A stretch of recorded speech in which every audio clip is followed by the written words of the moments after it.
Hello बच्चों, आज हम सब पढ़ेंगे यशपाल जी द्वारा रचित पाठ लखनवी अंदाज। तो सबसे पहले हम लोग जान लेते हैं लेखक का परिचय। सुप्रसिद्ध कथाकार यशपाल जी का जन्म सन 1903 में पंजाब के फिरोजपुर छावनी में हुआ। उनकी प्रारंभिक शिक्षा हिमाचल प्रदेश के कांगड़ा में हुई। उन्होंने लाहौर के नेशनल कॉलेज से बीए किया। वहाँ उनका परिचय भगत सिंह और सुखदेव से हुआ। स्वाधीनता संग्राम की क्रांतिकारी धारा से जुड़े होने के कारण वे जेल भी गए। उनका विवाह भी जेल में ही हुआ। वे प्रथम राष्ट्रीय सरकार की स्थापना होने पर सन 1937 में जेल से रिहा हुए। जेल से छूटने के बाद उन्होंने सन 1938 में लखनऊ में विप्लव प्रकाशन की स्थापना की। वे अपने प्रकाशन से क्रांतिकारी साहित्य का प्रकाशन करते हुए जन जागरण करते रहे। वे आजीवन साहित्य सृजन में लगे रहे। सन 1976 में उनका देहावसान हो गया। अब हम लोग जान लेते हैं कि पाठ का परिचय क्या है, पाठ के अंतर्गत क्या क्या चीज़ें हैं।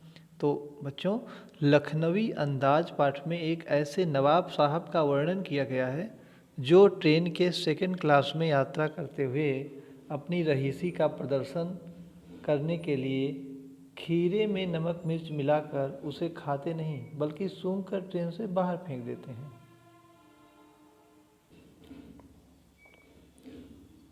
उन्हें देखकर लेखक को यह ज्ञान होता है कि जिस प्रकार केवल सूंघकर ही खीरे के स्वाद का आनंद उठाया जा सकता है और काल्पनिक रूप से तृप्त हुआ जा सकता है, उसी प्रकार बिना विचार, घटना और पात्रों के नई कहानी भी लिखी जा सकती है।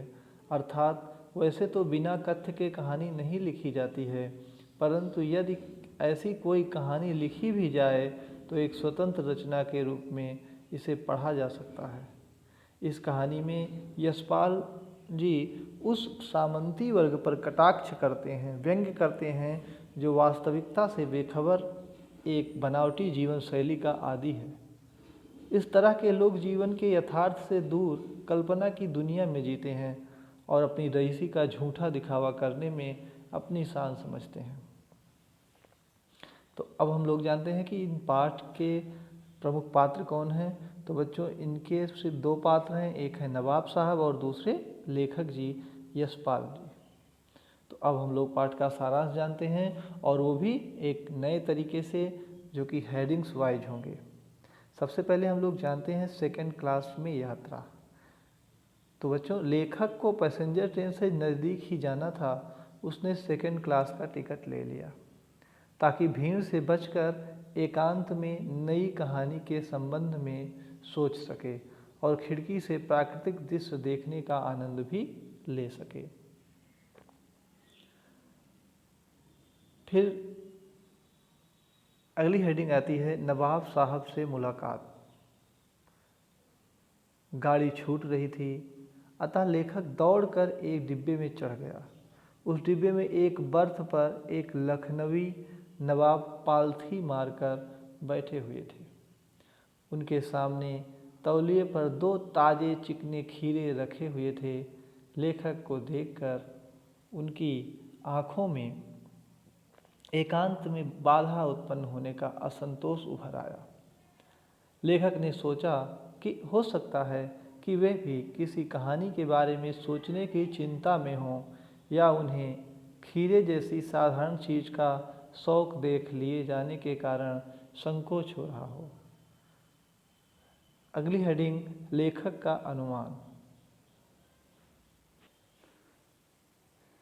लेखक का अनुमान। नवाब साहब ने लेखक के प्रति कोई उत्सुकता नहीं दिखाई, तो आत्मसम्मान में लेखक ने भी उनकी ओर से दृष्टि हटा ली। लेखक यह अनुमान लगाने लगा कि संभव है नवाब साहब ने बचत के लिए सेकंड क्लास का टिकट ले लिया हो और अब शहर के किसी भद्र व्यक्ति द्वारा देख लिया जाना उन्हें गंवारा न हो। अगली हेडिंग्स हैं नवाब साहब का भाव परिवर्तन।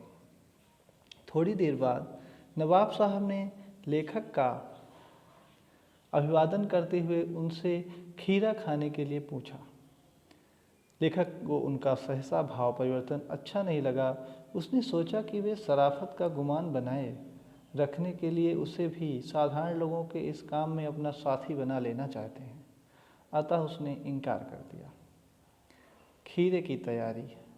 नवाब साहब ने दृढ़ निश्चय से तौलिए को झाड़कर सामने बिछा लिया और दोनों खीरों को धो पोंछ कर उस पर रख दिया। उन्होंने चाकू से दोनों खीरों के सिर को काट कर झाग निकाला और फिर खीरों को सावधानी पूर्वक छीलकर फाकों को करीने से तौलिए पर सजा दिया। इसके बाद उन्होंने फाकों पर जीरा मिश्रित नमक और लाल मिर्च का चूर्ण छिड़क दिया। उनके हाव भाव और जबड़ों के फड़कने से लगा कि उनका मुख खीरे के रसास्वादन की कल्पना से भर गया है, जैसे मुंह में पानी आ जाता है। नवाब साहब को चुपके से देखते हुए लेखक ने सोचा, अब जनाब अपनी असलियत पर उतर आए। नवाब साहब ने लेखक से पुनः खीरा लेने का अनुरोध किया, परंतु अपना सम्मान बनाए रखने के लिए लेखक ने पुनः एक बार मना कर दिया। खीरे का रसास्वादन। नवाब साहब ने खीरे की ओर सतृष्ण आंखों से देखते हुए उसकी एक फाक को उठाकर सूंघा और स्वाद के आनंद में पलकें मूंद ली। उन्होंने अपने मुंह में भर आए पानी को गले से नीचे उतार लिया। उसके बाद उन्होंने फाक को खिड़की से बाहर छोड़ दिया। इसी तरह वे सारी फाकों को नाक के पास ले जाकर काल्पनिक रसास्वादन का कर खिड़की के बाहर फेंकते गए। खानदानी तहजीब। सारी फाकों को बाहर फेंककर नवाब साहब ने तौलिए से हाथ और होंठ पोंछे और गर्व से गुलाबी आंखों से लेखक की ओर देख लिया, मानो कह रहे हों, यह है खानदानी रईसों का तरीका। नवाब साहब खीरे की तैयारी और इस्तेमाल से थक कर लेट गए। लेखक सोचने लगा कि यह है खानदानी तहजीब, नफासत और नजाकत। तहजीब बच्चों होती है शिष्टता। शिष्टता मतलब व्यवहार, अच्छाइयाँ। नफासत क्या होती है? स्वच्छता। नजाकत क्या होती है? कोमलता। ठीक है। नई कहानी की रचना, नेक्स्ट हेडिंग है, जो कि लास्ट हेडिंग है। लेखक ध्यान करने लगा कि नवाब साहब के इस तरीके को सुगंध और स्वाद की कल्पना से संतुष्ट होने का सूक्ष्म, बढ़िया और अमूर्त तरीका तो माना जा सकता है, परंतु इससे उदर की तृप्ति तो नहीं हो सकती, इससे पेट तो नहीं भरा जा सकता। नवाब साहब ने डकार ली और कहने लगे कि खीरा स्वादिष्ट तो होता है, पर आसानी से पचता नहीं है। यह सुनते ही लेखक के ज्ञान चक्षु खुल गए। उसने सोचा कि जब खीरे की सुगंध और स्वाद की कल्पना से पेट भर जाने पर डकार आ सकता है, तो बिना विचार, बिना घटना के, पात्रों के, लेखक की इच्छा मात्र से नई कहानी क्यों नहीं बन सकती? अर्थात नई कहानी जरूर बन सकती है। ठीक है। आप इस निबंध को और भी नाम दे सकते हैं, जैसे नवाबी ठाठ, रईसों का दिखावा, काल्पनिक भोजन आदि। ठीक है। आशा है कि आप सभी को पूरा पाठ समझ में आ गया होगा, क्योंकि एक बनावटी दिखावेपन से संबंधित था। जो सामंती समाज था वह इसी प्रकार से बनावटीपन करता आया है। ठीक है बच्चों, धन्यवाद।